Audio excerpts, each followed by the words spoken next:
You know when a phone leak drops and you think, okay, cool, another render, and then suddenly a full-on hands-on video shows up and changes everything? That's exactly what just happened with Apple's first foldable. We're not just looking at photos anymore.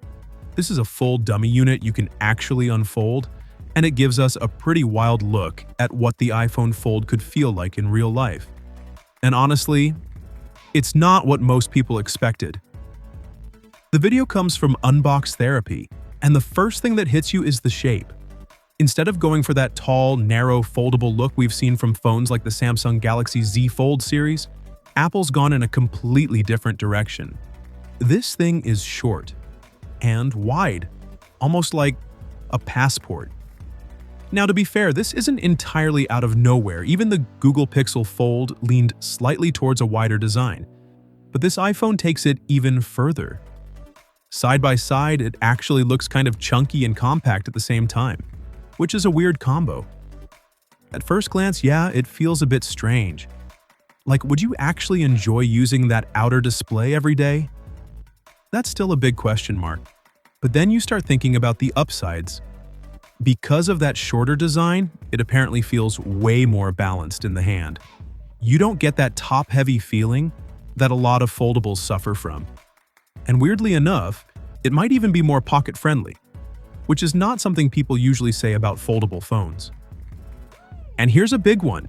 When you open it up, that wider internal display means no massive black bars when you're watching videos. So for content, this could actually be one of the best foldable layouts yet. Now, let's talk about the quirks because there are a few. For some reason, the volume buttons are sitting up top, almost like an iPad. Not exactly intuitive, especially on a phone. Then you've got speakers placed diagonally across the device when it's open, which is different. Could be cool for stereo separation or just awkward, hard to say right now. The power button and USB-C port are pretty standard though, so at least not everything is experimental. But the real headline here? That camera bump. It's huge. When the phone is folded, the device itself is already thicker than something like the iPhone 17 Pro Max. And then you add this massive camera module on top, and suddenly you've got a phone that doesn't just sit on a table. It rocks, like noticeably. That wobble is real, and it looks pretty intense in the demo. If this carries over to the final version, it could genuinely annoy people. On the flip side though, when you unfold it, the phone gets impressively thin. Even thinner than something like the rumored iPhone Air at its slimmest point.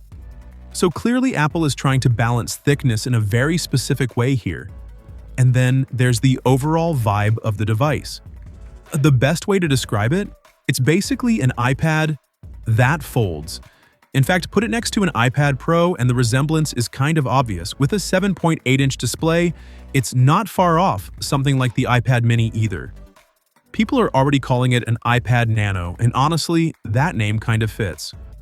Of course, this is still just a dummy unit. These are usually made for accessory makers to prepare cases and stuff ahead of launch, so things can still change. But design-wise, this is probably very close to what Apple is planning. So now it comes down to one thing.